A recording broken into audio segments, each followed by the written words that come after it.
Terima kasih Anda masih di Sindo Malam bersama saya Camar Haenda. Setelah lama diam, keluarga almarhum Arya Daru Pangayunan akhirnya buka suara.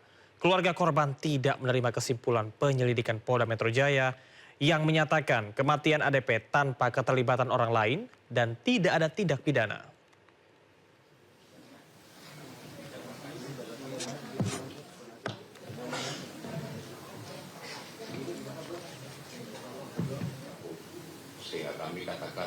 Keluarga ADP kembali meminta penyelidikan kematian ADP dilanjutkan.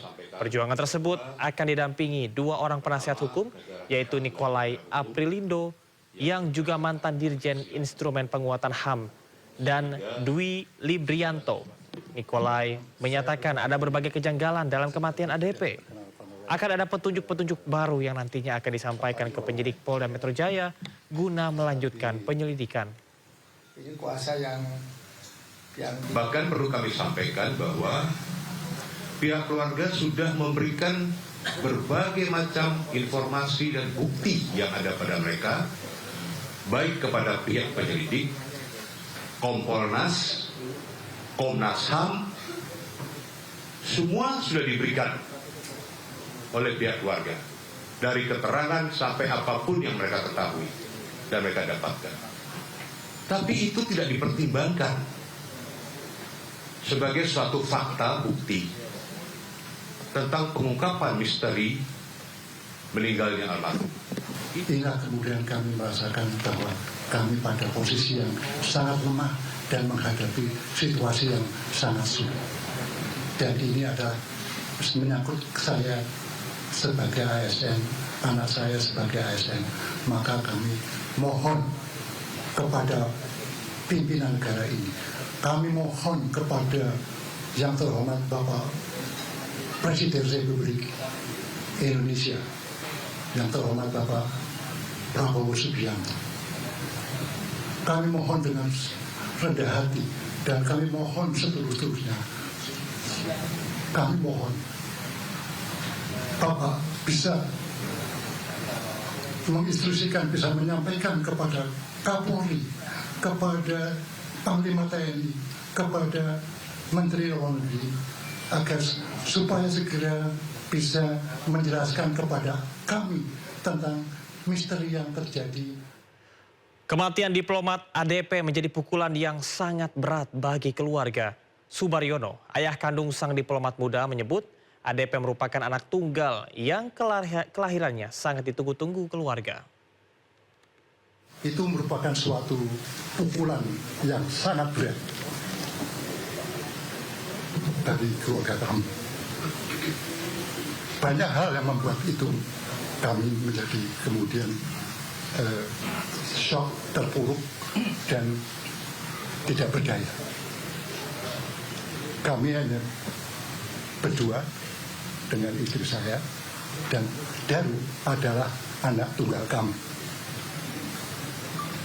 Anak tunggal yang kami tunggu-tunggu setelah 3 kali gagal, miscarriage, keguguran.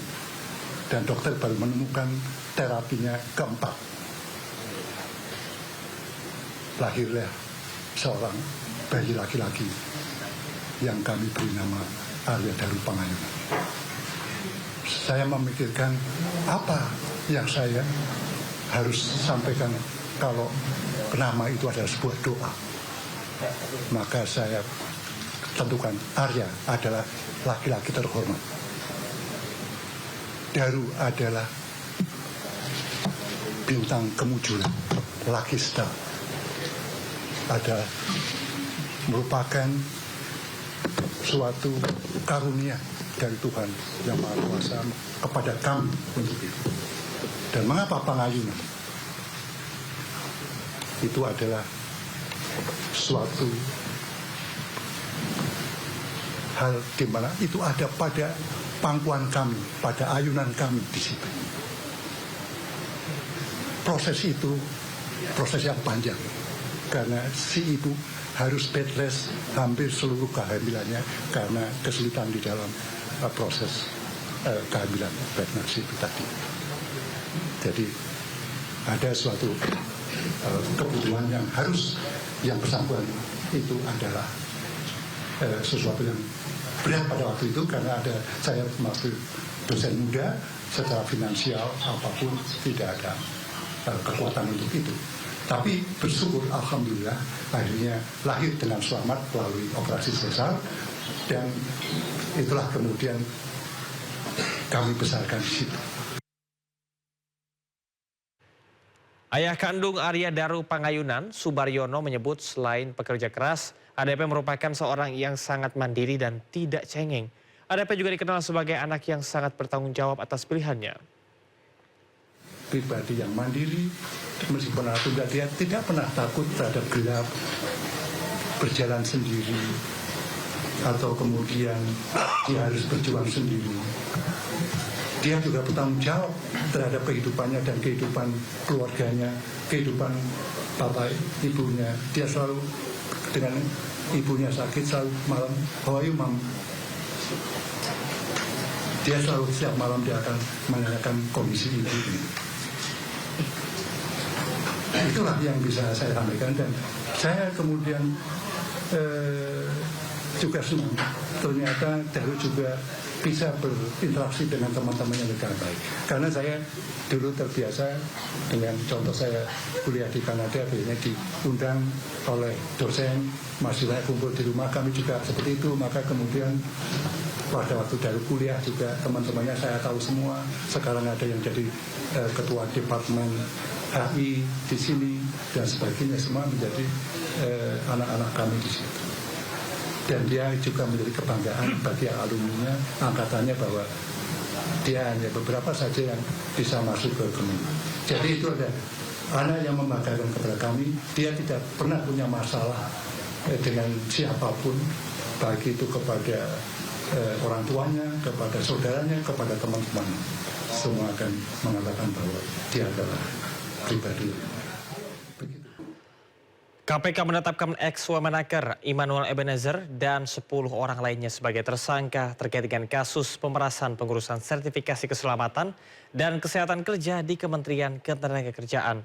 Modus pelaku proses pengurusan sertifikasi dengan mematok biaya berkali lipat lebih mahal dari harga resmi Rp275.000 menjadi Rp6 juta.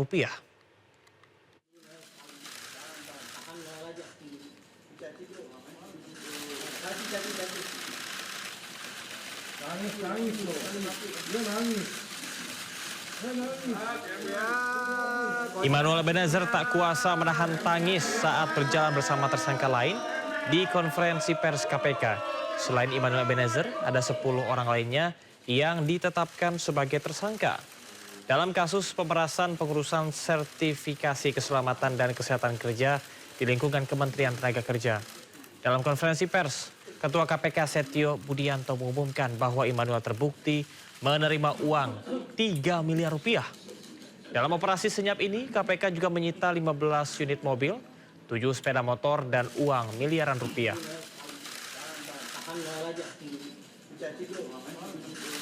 Adanya dugaan ya suap atau pemerasan awalnya di Kementerian Tenaga Kerja, gitu. Karena ada informasi dari masyarakat itu tenaga kerja itu, buruh itu pada saat mengurus. Jadi ada, saya gambarkan gini simpelnya. Ini ada pihak pekerja atau buruh. Kemudian di tengahnya ini ada PJK3, Perusahaan Jasa Keselamatan Kesehatan Kerja. Dan di sini ada Kementerian Tenaga Kerja di Direktorat Jenderal Bina Pengawasan. Nah gitu ya, nah ini 3 pihak. Nah 3 pihak ini yang harus bayar 6 juta, yang seharusnya 270.000. Pemirsa, usai ditetapkan sebagai tersangka, Immanuel Ebenezer meminta maaf kepada Presiden Prabowo Subianto. Noel mengklaim tidak terjaring operasi tangkap tangan KPK, serta membantah terlibat dalam kasus pemerasan. Saya ingin sekali, pertama, saya meminta maaf kepada Presiden Pak Prabowo. Kedua, saya minta maaf kepada anak dan istri saya. Ketiga, saya minta maaf terhadap pelaku. Saya juga ingin klarifikasi bahwa saya tidak di OTT. Pertama itu. Kedua, Kasus saya bukan kasus pemerasan, agar narasi di luar tidak menjadi narasi yang kotor yang memberatkan saya. Dan kawan-kawan yang bersama saya tidak ada sedikitpun kasus pemerasan. Dan apa yang kami lakukan